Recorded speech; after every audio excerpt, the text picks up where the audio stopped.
Alors on va lire un texte dans l'évangile de Jean au chapitre 5 et au verset 1er, un texte que l'on prend souvent en évangélisation, mais c'est bon parfois d'être à nouveau évangélisé.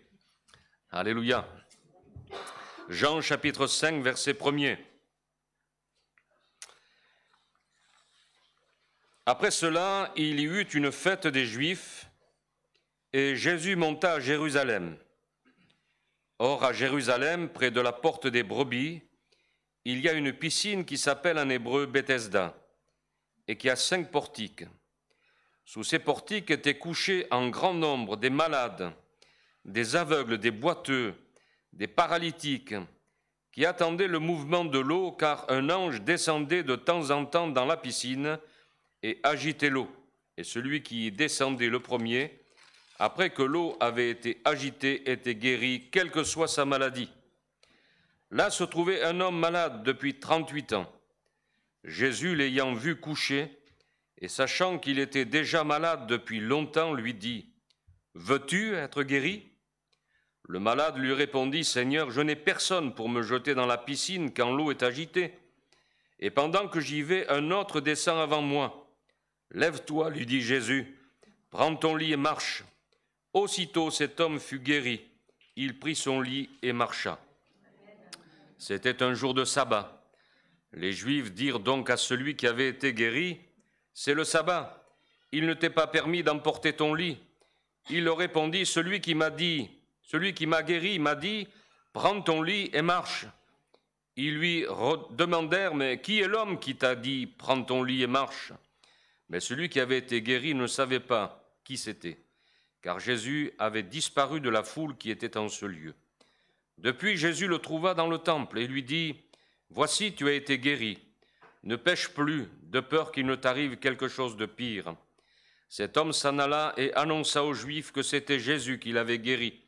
C'est pourquoi les Juifs poursuivaient Jésus, parce qu'il faisait ces choses le jour du sabbat.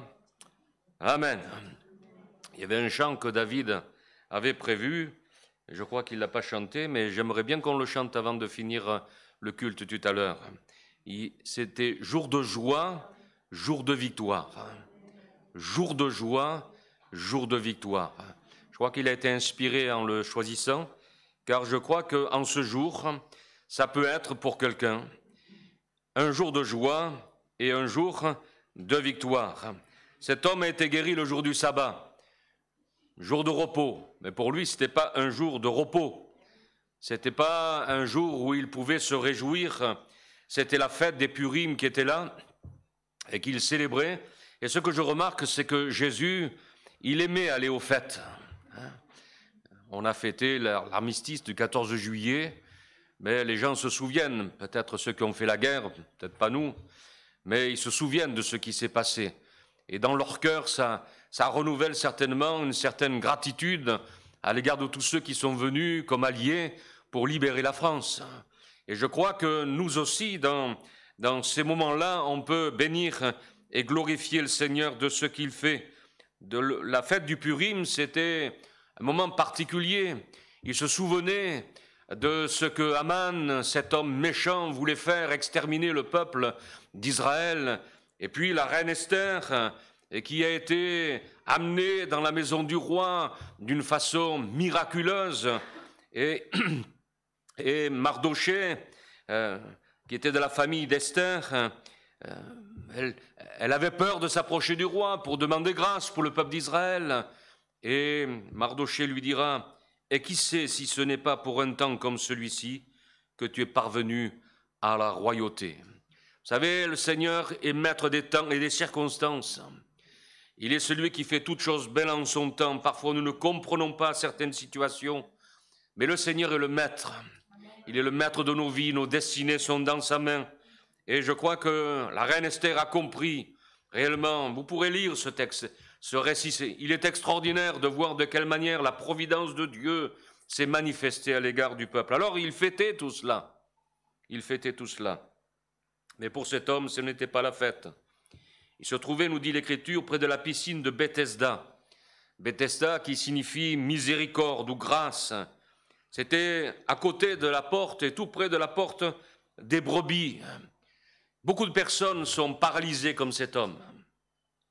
Beaucoup de personnes sont angoissées, sont perdues, mais ils sont à côté de la porte des brebis. Et ce matin, tu es peut-être fatigué, chargé, sous le poids de ta culpabilité, de ton péché, peut-être encore loin du Seigneur, mais la porte des brebis, elle est là. Alléluia. Et le berger, il est là, c'est Jésus. Et par cette porte, on pouvait aller sur le jardin de Gethsémanée. C'était par cette porte qu'on pouvait y aller. C'était aussi par cette porte que tous ceux qui voulaient sacrifier des brebis passaient pour qu'ils soient sacrifiés. Comment ne pas penser à ce jardin de Gethsémanée où Jésus a agonisé face à la croix, face au sacrifice qu'il attendait pour que notre âme soit sauvée, pour que nos péchés soient pardonnés, pour que nous soyons réconciliés avec le Seigneur. Alléluia. Quelle grâce d'être près de ce berger de nos âmes. Que son nom soit glorifié. 38 ans de paralysie. Et dans ce texte, il y a une situation que j'aimerais vous décrire. Il y a une parole qui retentit pour moi. C'est cette parole de Jésus. Elle est simple. Veux-tu être guéri? Veux-tu être guéri? Cette parole, elle a besoin de retentir dans notre cœur. Veux-tu être guéri? Parce que dans ce texte, il y a une situation d'immobilisme quelque part. On voit cet homme immobile, un homme qui attend. Il semble que les choses sont comme figées, statiques, et cela depuis de nombreuses années, 38 ans. Vous savez, quand on vit 38 ans de bonheur, ça passe très vite. Mais quand on vit 38 ans comme cet homme, les jours devaient être très longs. Et on voit Jésus. Vous savez, quand Jésus arrive et qu'il se présente à nous, qu'il s'approche de nous, alors il y a quelque chose qui va se passer. Jésus n'est pas là pour nous regarder dans nos angoisses, dans nos tourments, dans nos paralysies, mais Jésus est là pour nous secourir. Alléluia. Il veut rentrer en contact, en communion avec nous. Il y a tout à coup une dynamique, un mouvement, il y a une prise en charge et il y a une action qui est déclenchée. Jésus va transcender cette situation, cette problématique. C'est ce que Dieu fait lorsque nous lui laissons la possibilité de le faire. Jésus va amener les choses à un niveau qui semblait impossible. Et quand on s'approche du Seigneur, quand on entend sa parole, on a l'impression, n'est-ce pas, qu'il va faire les choses, mais à un tel niveau. Mais le Seigneur est illimité. Alléluia. Il est illimité. Quand on voit cet homme, avec ses années, il avait peut-être perdu espoir d'être guéri. Il était peut-être même déprimé, parce que quand on vit d'espoir et de désespoir, il arrive un moment où on n'a plus d'espérance. Et cet homme, il était peut-être désespéré au point qu'il avait perdu la faculté de vouloir. Jésus, lui, il est en action, toujours en action. Il ne se repose pas. Il n'est pas allé à la fête, mais il est allé vers cet homme près de la piscine de Bethesda. C'est là que les gens avaient besoin de lui. C'est là que cet homme avait besoin de lui. Et le départ de l'action se situe dans la question de Jésus. Veux-tu être guéri? Il n'a pas commencé à parler avec lui de pour quelle raison il se trouvait là. Jésus connaissait bien déjà cet homme. Il établit un contact avec lui. Et lorsque nous entendons la parole de Dieu, c'est le Seigneur qui établit un contact avec nous, un contact humain avec lui, en lui posant une question. Veux-tu être guéri? En fait, Jésus est en train de faire renaître quelque chose qui a disparu depuis des années. L'espérance d'être guéri. Et la parole de Dieu, elle est là. Elle est là pour nous redonner espérance dans ce que nous pensions peut-être enfoui au fond de nos vies, enfoui derrière nous. Il lui dit, veux-tu être guéri? Il a stimulé sa volonté et redonné l'espoir. Et par cette question, Jésus veut en fait que cet homme, il quitte de ses regards la piscine pour porter ses regards vers Jésus. Car c'est vers lui que nous avons besoin de porter nos regards. Veux-tu être guéri? Veux-tu que les choses changent? Que tes traumatismes du passé disparaissent? Veux-tu sortir de ton immobilisme? Veux-tu entrer dans une vie active, dynamique, féconde? Le veux-tu vraiment? Le veux-tu vraiment? Ici, Jésus met en évidence un des grands problèmes de l'être humain. Il peut être fort comme il peut être dans une grande faiblesse. Il a parfois malheureusement la capacité de s'habituer, de s'accommoder, de s'adapter à toutes sortes de situations, bonnes ou mauvaises. Même à se donner des excuses pour rester dans son état et ne pas entrer dans le plan de Dieu. Regardez, quand on regarde Moïse, quand Dieu l'appelle, 40 ans dans le désert auprès des chèvres et des moutons, Dieu l'appelle à quelque chose de glorieux. Il dit non, non, j'ai la langue embarrassée, prends quelqu'un d'autre. Quand on voit Gédéon, je suis le plus petit, il y avait quelque chose d'extraordinaire. Et ces hommes s'étaient habitués à vivre l'un dans le désert, l'autre dans sa vie routinière. Lorsqu'on regarde Jérémie, c'est pareil, Dieu l'appelle. Ne dis pas, je suis un enfant. Si le Seigneur est avec nous, ben, nous sommes avec le plus grand, alléluia. Et rien n'est impossible à Dieu, que son nom soit glorifié. L'homme construit sa vie autour et avec ses problèmes. L'homme construit sa vie avec ses échecs, sa souffrance morale, physique, ses infirmités, au point de s'identifier à elles. Il ne s'identifie pas au Seigneur, au vainqueur, à celui qui a triomphé pour chacun de nous, mais il s'identifie à ce qu'il est en train de vivre, à sa souffrance. Je souffre, donc je suis. J'existe au travers de ma souffrance, de mon problème, de mon infirmité, surtout quand on a vécu des choses difficiles, parfois dans son enfance, des abus, des abandons, la violence, le deuil, le divorce. Et si on ne prête pas attention, on peut se retrouver comme cet homme. Pendant des années, il était paralysé. Il y a peut-être des choses, mon frère, ma sœur, qui t'ont paralysé, des choses que tu as vécues, mais qui t'ont paralysé. Et tu es semblable ce matin à cet homme que Jésus rencontre. Car l'homme construit son identité, sa vie, autour parfois du rejet, de la solitude, de la peur, de la colère. Le danger, c'est d'avoir envie sans avoir envie du changement. Quelqu'un disait le changement, c'est aujourd'hui ou maintenant. Oui, le changement, c'est aujourd'hui. Amen. Changement, c'est aujourd'hui. Le changement pour cet homme, c'était ce jour-là. Je suis persuadé que cet homme, en se levant ce matin-là, jamais de la vie, il aurait pensé qu'il allait rencontrer Jésus. Jamais de la vie, il aurait pensé que ce jour-là, il allait se lever, retourner dans sa maison, se retrouver dans le temple. Jamais de la vie. Mais c'est ça la vie avec Dieu. Dieu parle et il y a le miracle. Alléluia. Dieu parle et il y a la transformation. Dieu parle et je reçois la bénédiction du Seigneur. Veux-tu être guéri? Le veux-tu vraiment? Vous savez, un jour, il y a une dame qui était venue qui était malade et j'ai dit, vous voulez être guéri par le Seigneur?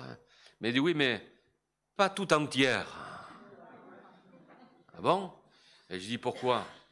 Et parce que si je suis guéri tout entière, je vais perdre ma rente.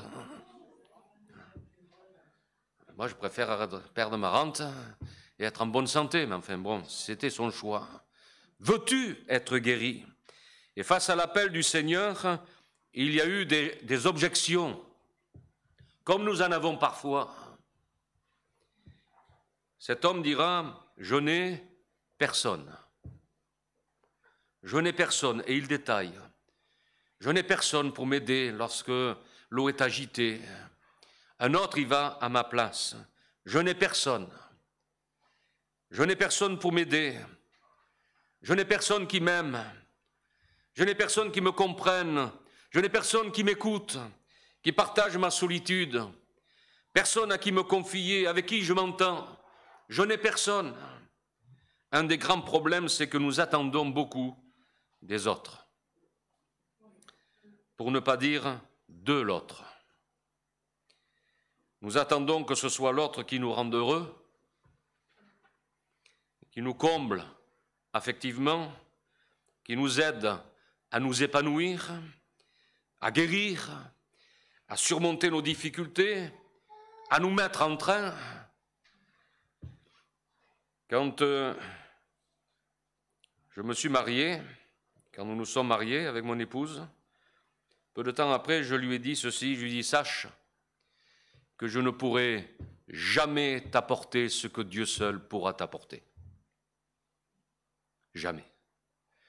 Je vais t'apporter tout l'amour que le Seigneur mettra dans mon cœur, mais il y a des choses que je ne pourrai jamais t'apporter. » Et même lorsque nous avons traversé la maladie, le deuil, les difficultés, chacun en particulier, nous avons prié l'un pour l'autre.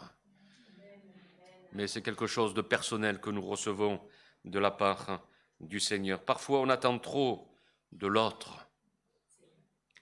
On attend trop du frère, de la sœur, du cousin, de la cousine, du pasteur. On attend trop de l'autre, que la solution n'est pas dans l'autre.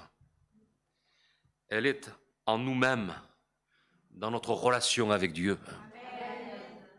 C'est là qu'elle est la solution. Je n'ai personne, dira-t-il. Parfois, le Seigneur permet qu'il n'y ait plus personne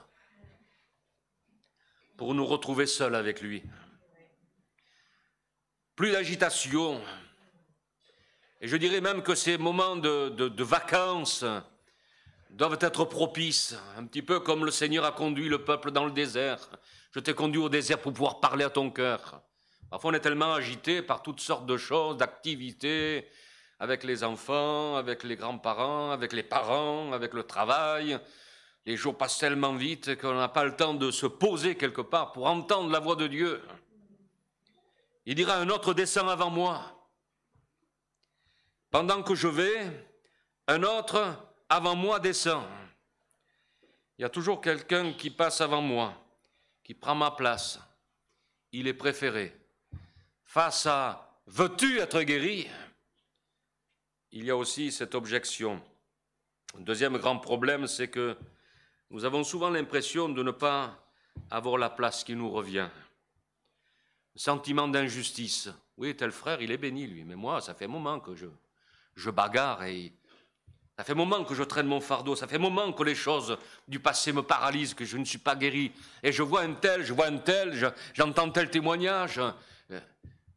Il est guéri, mais moi... Et parfois la colère que nous ressentons de ne pas avoir eu cette aide nous fait nous replier sur nous-mêmes, nous mépriser, nous sentir indignes de quelque intérêt que ce soit, et surtout du Seigneur. Le Seigneur dira quand bien même une mère abandonnerait ses enfants, qu'elle allait. Ah, l'amour du Seigneur, moi je ne t'abandonnerai jamais, dira le Seigneur. On se replie sur soi-même et on reste insensible aux appels du Seigneur et à ses sollicitations. Quand on se renferme sur soi, on n'entend plus rien. Et c'est pour cette raison que le Seigneur, il frappe encore ce matin à la porte de nos cœurs. Amen. Alléluia. Alors que pour le Seigneur, chacun de nous est unique. Chacun d'entre nous, nous sommes aimés du Seigneur. Nous avons une empreinte unique. Autant nous sommes dans le monde, et même ici ce matin, nous sommes uniques. Le Seigneur prend un soin particulier pour chacun. Il nous connaît, il marche à notre pas, il sait de quoi nous avons besoin. Pour Dieu, personne ne passe avant toi. Il t'aime Et ce matin, il veut te secourir. Alléluia.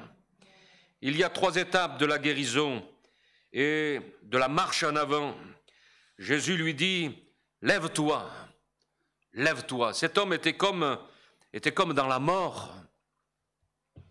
Il y a une parole que je lisais dans Éphésiens 5,14 où le Seigneur dit, c'est pour cela qu'il est dit, réveille-toi, toi qui dors, relève-toi d'entre les morts et Christ t'éclairera. Vous savez, quand il y a un mort et quelqu'un qui dort, avec les mêmes positions, on ne voit pas tellement la différence. On ne voit pas tellement la différence.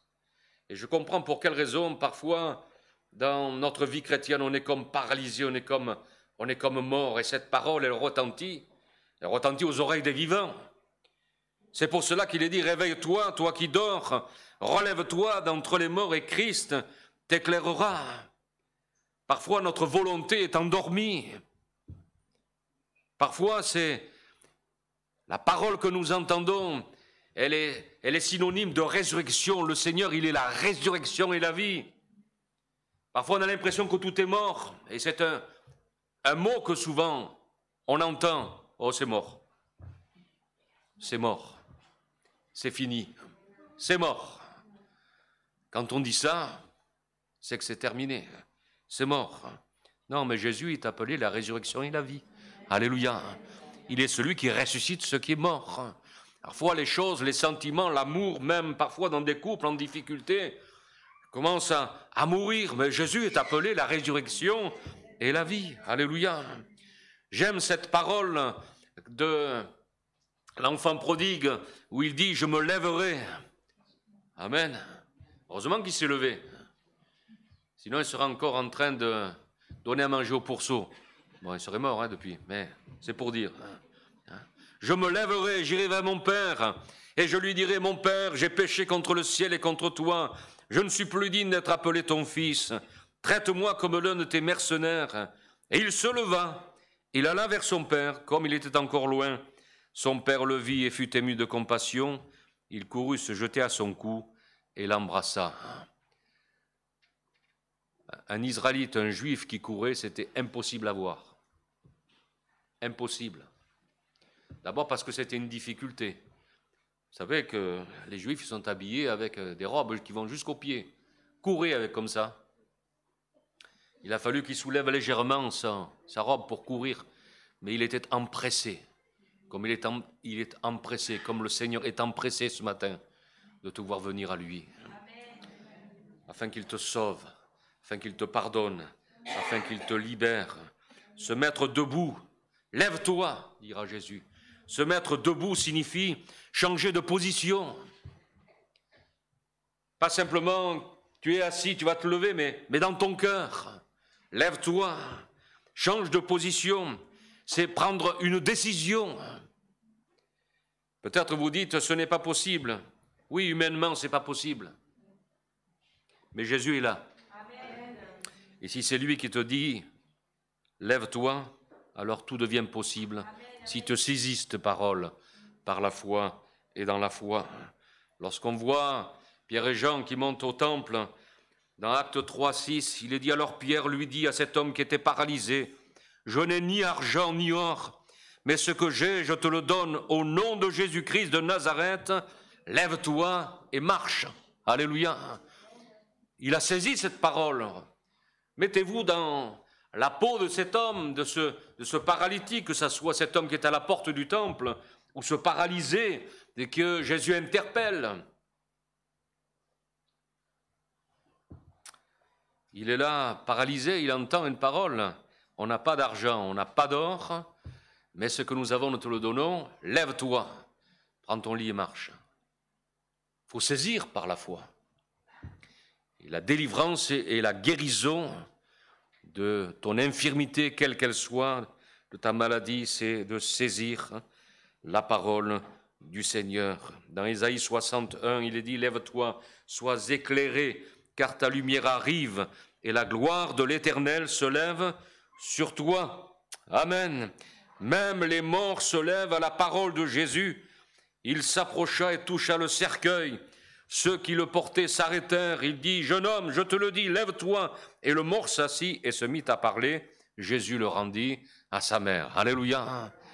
Mais on a un Dieu extraordinaire, un Dieu merveilleux. Lève-toi, change de position. Et il s'est levé. Mais Jésus lui dit aussi, prends ton lit. Heureusement que les lits ne sont pas comme les nôtres. Prends ton lit. C'était une natte avec deux morceaux de bois qu'on pouvait porter. Prends ton lit. Le lit est très intéressant en matière symbolique. On y passe beaucoup de temps, un tiers de sa vie, sans compter la sieste.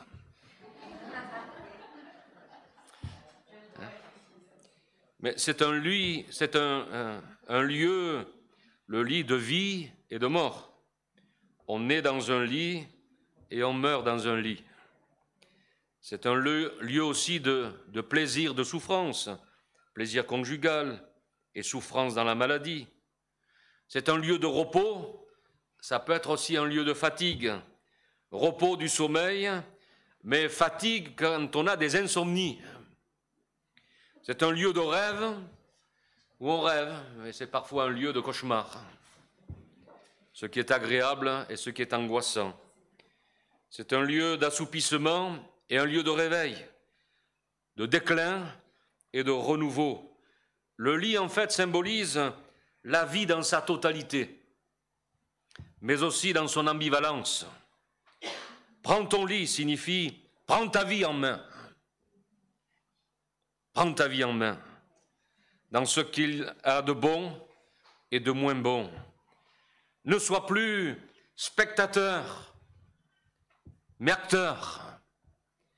Ne sois plus celui qui subit l'existence, ton histoire, ton passé avec résignation. Prends ta vie en main, ton avenir comme une fatalité. Ne prends plus cela comme une fatalité. C'est comme ça. Non. Tu n'es pas une victime. Avec Jésus, tu peux prendre ta destinée en main. Alléluia. Tu peux te lever, prendre ton lit. Ne sois plus celui qui subit. Peut-être affalé sur ton lit, mais agis. Prends les choses en main. Alléluia. Et puis il lui dira, prends ton lit et maintenant marche. C'est-à-dire, mets-toi ou remets-toi en mouvement vers l'objectif initial, vers les projets que Dieu a pour toi, des projets de paix, non de malheur, pour te donner un avenir et de l'espérance. C'est ce qui le rend heureux, l'homme, être en marche. Cet homme, il était malheureux, paralysé. Mais ce qui nous rend heureux avec le Seigneur, c'est que nous sommes en marche, alléluia, nous sommes en marche vers le ciel.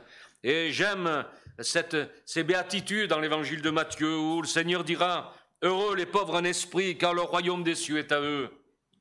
Heureux les affligés, car ils seront consolés. Heureux les débonnaires, car ils hériteront la terre. Heureux ceux qui ont faim et soif de la justice, car ils seront rassasiés. Heureux les miséricordieux, car ils obtiendront miséricorde. Heureux ceux qui ont le cœur pur, car ils verront Dieu. Heureux ceux qui procurent la paix, car ils seront appelés fils de Dieu. Heureux ceux qui sont persécutés pour la justice, car le royaume des cieux est à eux. Heureux serez-vous lorsqu'on vous outragera, qu'on vous persécutera, et qu'on dira faussement de vous toutes sortes de mal à cause de moi. Réjouissez-vous et soyez dans l'allégresse, parce que votre récompense sera grande dans les cieux, car c'est ainsi qu'on a persécuté les prophètes qui ont été avant nous. Pourquoi j'ai lu ce texte heureux? Parce que Chouraki a traduit heureux par en marche. En marche. Et le mot évoque l'homme en marche, sur la route, qui va droit vers le Seigneur, droit vers le ciel. Mais nous ne sommes pas encore arrivés. Nous marchons ici-bas. Hasard, aller droit, marcher, avancer, faire des progrès, être heureux, béni. Dans le Proverbe 9, verset 6, il est dit « Abandonnez la stupidité et vous vivrez.